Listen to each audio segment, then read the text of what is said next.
Bismillahirrahmanirrahim. Assalamualaikum warahmatullahi wabarakatuh. Salam sejahtera semuanya. Nama saya Debbie Melati Putri. Saya mahasiswi Universitas Singapura Bangsa Karawang, jurusan Pendidikan Agama Islam. Di sini saya akan mempresentasikan tentang ilmu riwayah, din diroyah, serta sejarah perkembangannya.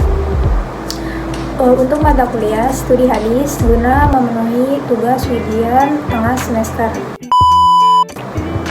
Dalam ilmu hadis ada dua cabang utama ilmu, yang pertama ilmu riwayah dan yang kedua itu ada ilmu diroyah. Keduanya itu saling berkaitan dan tidak dapat dipisahkan satu sama lain. Untuk mengetahui diroyah hadis baik dari segi historisnya maupun segi pemahamannya, sangat diperlukan pengetahuan tentang ilmu riwayah. Tanpa adanya ilmu riwayah, diroyah akan terputus dari konteks historisnya. Oke, lalu apa sih sebenarnya dimaksud dengan dua ilmu hadis ini? Kita bahas yang pertama dulu mengenai ilmu riwayah. Ilmu riwayah secara etimologis berasal dari kata rawa yarwi riwayatan, bukan bentuk dari kata masdar, kata dasar yang terbentuk dari kata marja, yaitu rawa yarwi. Padarannya adalah anaqal. Anaqal itu adalah pemindahan atau penukilan.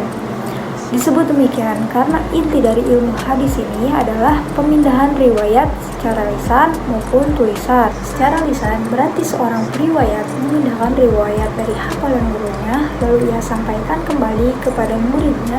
Bisa juga dilakukan dengan cara info, wasiat, ijazah, atau misalkan mendengar. Secara terminologis, ilmu riwayah berarti ilmu yang mempelajari tentang periwayatan hadis. Dengan kata lain, ilmu tentang cara penyampaian informasi-informasi kedambian secara teliti dan cermat. Segala sesuatu yang disandarkan kepada Nabi, baik perkataan, perbuatan, persetujuan, dan sifat. Di era sekarang ini sudah banyak sekali share hadis-hadis melalui sosial media. Oleh karena itu, kita harus tahu nih hadis ini benar apa enggak, hadis ini sahih apa tidak. Karena di era sekarang itu sudah banyak hadis-hadis yang palsu. Yang dimaksud dengan diroyah itu apa sih? Ilmu yang mempelajari tentang hakikat-hakikat periwayatan, syarat-syaratnya, macam-macamnya, hukum-hukumnya, keadaan para perawi, macam-macam periwayatan, dan lain-lainnya. Lebih dari itu, diroyah itu menyangkut matan dan makna serta cara pemahamannya. Yang dimaksud dengan hakikat itu ada apa sih? Penulisan dan penyandarannya kepada sumber hadis atau sumber berita. Syarat-syaratnya, penerimaan perawi dengan cara apa? Misalkan dengan cara pendengaran, QA, berwasiat, pemberian izin. Macam-macamnya itu bersambung dan terputusnya periwayatan. Hukumnya misalkan tentang diterimanya atau ditolak hadis itu. Keadaan perawi misalkan perawinya jujur, sopan, adil atau tidak. Hukumnya misalkan tentang diterima atau tidaknya suatu hadis, misalkan ada yang ditolak, ada yang diterima. Keadaan para perawi, misalkan perawinya itu jujur, sopan, adil atau tidak. Syarat-syaratnya, syarat-syarat mereka menerima dan meriwayatkan sebuah mata hadis.